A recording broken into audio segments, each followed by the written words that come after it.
Caroleeena, and I wanted to continue talking about behind the back hoop moves. And for this one, I want to challenge one of the common things that we think about dance, and that is that you never turn your back to your audience. Because when you're doing behind the back hoop moves, turning your back to your audience can be really cool. It allows them to see what you're doing, and it also allows you to have reveals over the shoulder by turning around and things.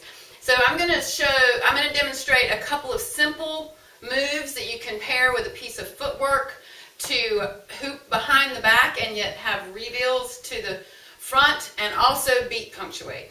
So we're going to start with this. If you have your feet together and your back to whoever you're dancing for, and you just let your right hand fall to your right hip, turn, stay centered, let your top hand turn so that when it reaches the top of the hoop, both of your hands are pointed in opposite directions, and you look like a yin-yang sign. Then to come back to the center, you just turn your feet to the back. Make sure that your hands are equal distances apart at your shoulder and that your head is right in the center and not too low or not too high. Then turn to the other side.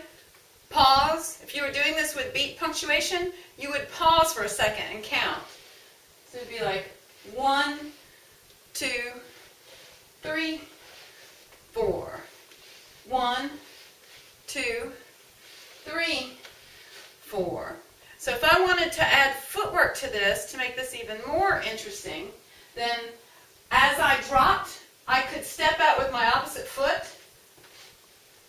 1, 2, 3, 4.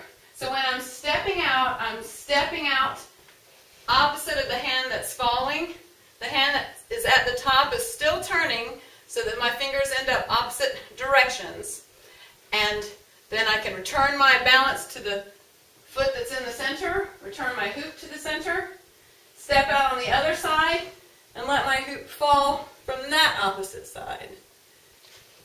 Once you get extended out, you can even add flourish at this point by bending the back knee. You would only want to bend the back knee because it would look ugly if you did the front knee. So let the front leg be long and bend the back knee. Straighten it. That's a 1 count. Come back together. 2 counts. 3, 4. 1, 2, 3, 4.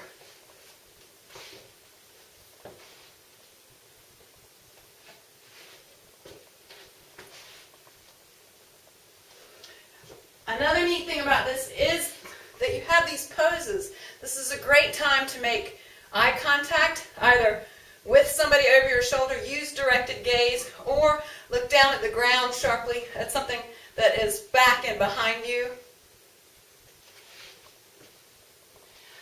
Another interesting way that you can do this is to stand with your feet together, and instead of having our hands apart, have our hands together and above our head. And we're going to basically do the same move, except if I'm stepping out to the right side, my right hand is going to hang onto the hoop.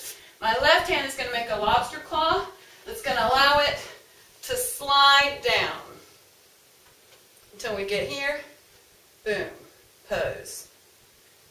Keeping it, hold it at the top. When I'm ready to come up, I let the hand that's at the hip slide up.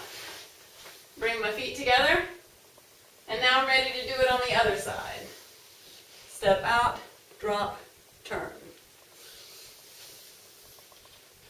This is a great way to end something when you want to make a nice ta-da ending.